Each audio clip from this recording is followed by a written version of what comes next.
السلام علیکم جی. اچھا جی، بات کرتے ہیں آج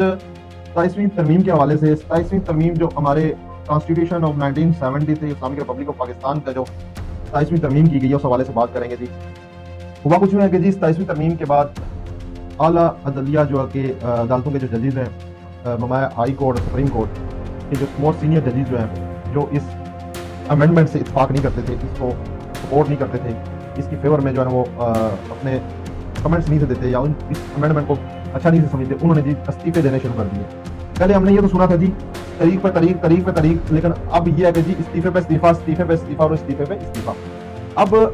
ایک کامن سینس کی بات ہے، ایک عام فہم سی بات ہے. اب لیگل جو ٹرمینالوجی ہے، جو قانونی جو زبان ہے یا قانون کے جو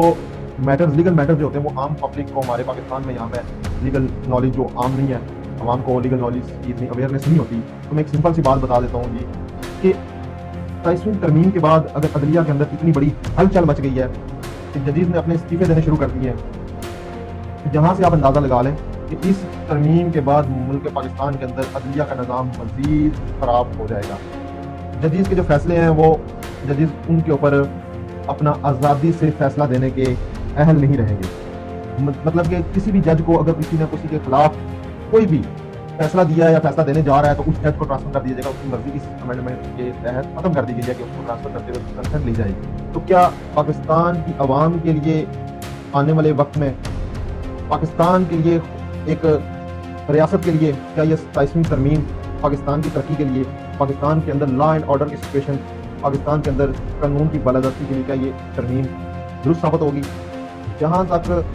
میری ذاتی جو رائے ہے وہ یہ ہے کہ جس ملک کے اندر آئینی ترامیم کے اندر آئین کی بالادستی کو وہ ایک طرف نظر انداز کر دیا جائے اور آئین کے معاملات میں کچھ ایسے قوانین بنائے جائیں جس میں اس ملک کے حکمرانوں کو چھوٹ دی جائے، اس ملک کے حکمرانوں کو بے لگام کر دیا جائے اور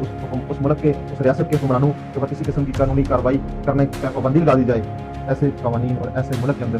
ترقی جو ہے نا ہمیشہ کے لیے رک جاتی ہے، اس ملک کا نظام گرم ہو جاتا ہے. تو کوئی بھی ملک جہاں پہ اس کے حکمرانوں کا احتساب نہ کیا جائے یا اس ملک کے اندر ان حکمرانوں کا احتساب پر پابندی لگا دی جائے تو وہاں پہ جو ہے نا نہ وہ ملک جمہوریت کے اہل ہوتے ہیں، نہ ہی وہ ملک ترقی کرتے ہیں، بلکہ وہاں پہ تباہی و بربادی پھیلا دی جاتی ہے. اس ملک کی عوام، سب سے بڑا نقصان اس ملک کی عوام کے لیے ہوتا ہے اور اس ملک میں رہنے والے لوگ جو ہیں قانون کی جو ہے نا برابری جو ہوتی ہے، قانون کی سپرمیسی آف لا سے جو ہے وہ محروم ہو جاتے ہیں اور وہاں پہ قانون سے غریبوں کے لیے بنایا جاتا ہے. اب اس ملک کے اندر رہنے والے امیر لوگ جو ہے نا قانون کو جو ہے نا ایک مکڑی کے جالے کی نما جو ہے نا ایک مثال جو ہوتی ہے اس کے بابت صرف یہ چیز رہ جاتی ہے کہ وہاں پہ قانون جیسی. ٹھیک ہے، تو یہ 27ویں ترمیم جو ہے اس کو جو ہے نا نہیں ہونا چاہیے. اس کے آنے سے قانونی معاملات، عدالتی نظام ہمارا پہلے سے تباہ شدہ ہے اور مزید تباہی ہو جائے گا.